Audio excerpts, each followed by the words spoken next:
تمام انسانوں کے لیے سب سے بڑے حکیم، سب سے بڑے طبیب، سب سے بڑے خیر خواہ آمینہ کے لال عبداللہ کے لخت جگر ہم سب کے پیارے نبی جناب محمد الرسول اللہ صلی اللہ علیہ وآلہ وسلم، آپ نے کچھ بیماریوں کے علاج اپنی زبان نبوت سے ارشاد فرمائے۔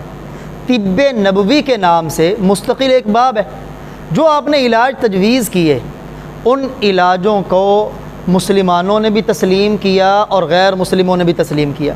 جیسے آج کل سائنسی دور ہے، اس سائنسی دور میں بھی آپ کی بتائے ہوئے علاج کو سائنس نے بھی تسلیم کیا، یعنی سائنس اب ترقی کرتے کرتے جس جگہ پہ پہنچی ہے اس سے آگے اس نے پیارے آقا صلی اللہ علیہ وسلم کے طریقوں کو پایا ہے، آپ کے فرامین کو پایا ہے۔ انہی علاجوں میں آپ نے بدن پہ آنے والی بیماریوں کا ایک بہترین علاج اپنی امت کو بتایا، اور وہ ہے ہجامہ، جسے اردو میں سینگی لگوانا کہتے ہیں، پچھنے لگوانا، حجامہ کرنا۔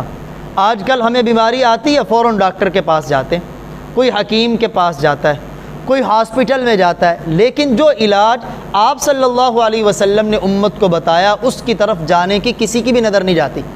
حالانکہ اس علاج کو انگریزوں نے تسلیم کیا، دنیا کے بڑے بڑے ڈاکٹروں نے اور طبیبوں نے تسلیم کیا کہ واقعی سب سے بہترین علاج وہ ہجامہ کا علاج ہے۔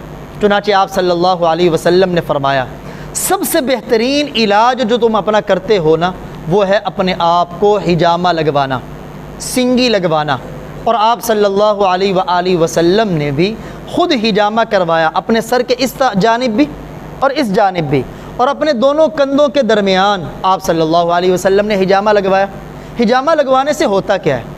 انسان کے بدن میں جو خون ہے گردش کرتا ہے وہی اس کی صحت کا ضامن ہے، لیکن اگر بدن کے اندر صاف شفاف خون ہے تو وہ صحت کا ذریعہ ہے۔ فاسد خون بدن کے اندر آ گیا تو وہ بیماریوں کا ذریعہ ہے، پھر آپ کو الرجی بھی ہوگی، پھر آپ کو دانے بھی نکلیں گے، پیٹ بھی خراب ہوگا، سر میں بھی درد ہوگی۔ تو ہجامہ کے ذریعے بدن سے اس فاسد خون کو نکالا جاتا ہے۔ اس فاسد خون کو، جب فاسد خون نکلتا ہے نا تو پھر صاف شفاف خون اپنے پریشر میں کام کرتا ہے، بیماریاں دور ہو جاتی ہیں، انسان کے بدن میں توانائی آ جاتی۔ آپ صلی اللہ علیہ وآلہ وسلم کو ہدیے کے طور پر ایک یہودی عورت نے بکری بھون کر بھیجی اور اس میں اس نے زہر ملا دیا۔ آپ صلی اللہ علیہ وسلم بھی تشریف فرما تھے، صحابہ کرام بھی اس دعوت میں شریک تھے۔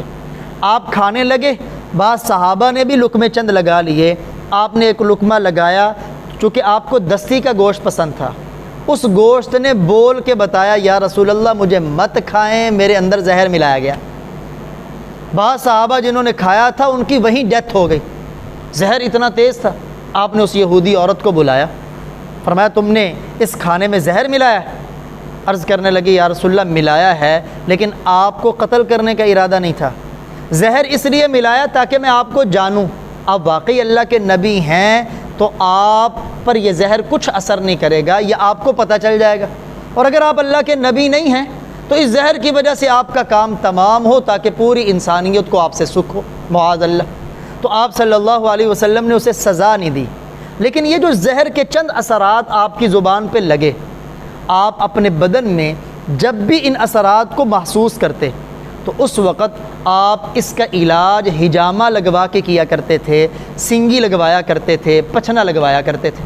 آپ صلی اللہ علیہ وسلم پر جادو بھی کیا یہودیوں کی عورتوں نے، اس جادو کا بھی اثر احادیث میں آتا ہے۔ جب بھی آپ اپنے بدن میں اس جادو کا اثر محسوس کرتے تو آپ جادو سے دفاع کے لیے بھی اپنے بدن پر ہجامہ لگوایا کرتے تھے۔ اور آپ صلی اللہ علیہ وآلہ وسلم معراج کے سفر پر گئے، معراج آپ کا بہت بڑا معجزہ ہے۔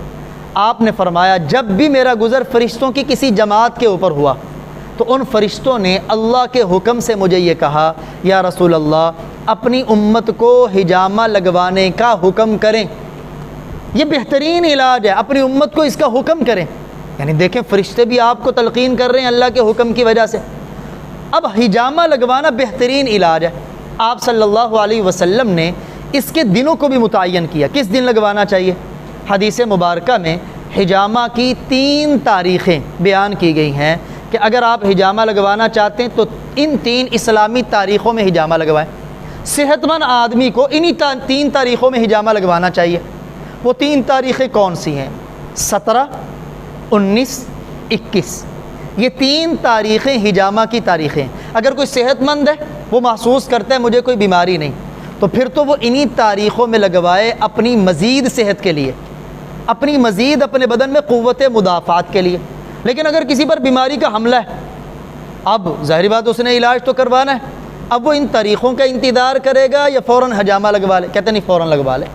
وہ کسی تاریخ میں بھی لگوا سکتا ہے، لیکن بہتر ان 3 تاریخوں میں ہے، کیونکہ چاند کی جب یہ 3 تاریخیں ہوتی ہیں نا، تو انسان کے بدن میں خون کا پریشر نارمل ہو جاتا ہے، اور اس دوران حجامہ لگوانے کا فائدہ زیادہ ہوتا ہے بنسبت اور تاریخوں میں. لیکن اس کے علاوہ اگر ان تاریخوں کے علاوہ آپ نے حجامہ لگوانا ہے تو آپ صلی اللہ علیہ وآلہ وسلم نے پیر کا دن اپنی امت کے لیے سلیکٹ کیا کہ یہ دن تمہارے لیے زیادہ بہتر ہے، یہ بہترین دن ہے جس کے اندر علاج کیا جا سکتا ہے.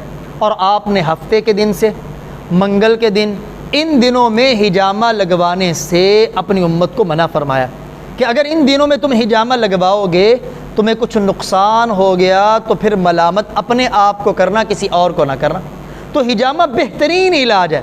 اس لیے جیسے ہم ڈاکٹر کی دوائی کے پیچھے جاتے ہیں، حکیم کی دوائی کے پیچھے جاتے ہیں، تو کیوں نہ اپنے پیارے نبی صلی اللہ علیہ وسلم کا بتایا ہوا بہترین علاج اس یقین کے ساتھ کروائیں تو انشاءاللہ ہماری بیماریوں سے جان چھوٹ جائے گی.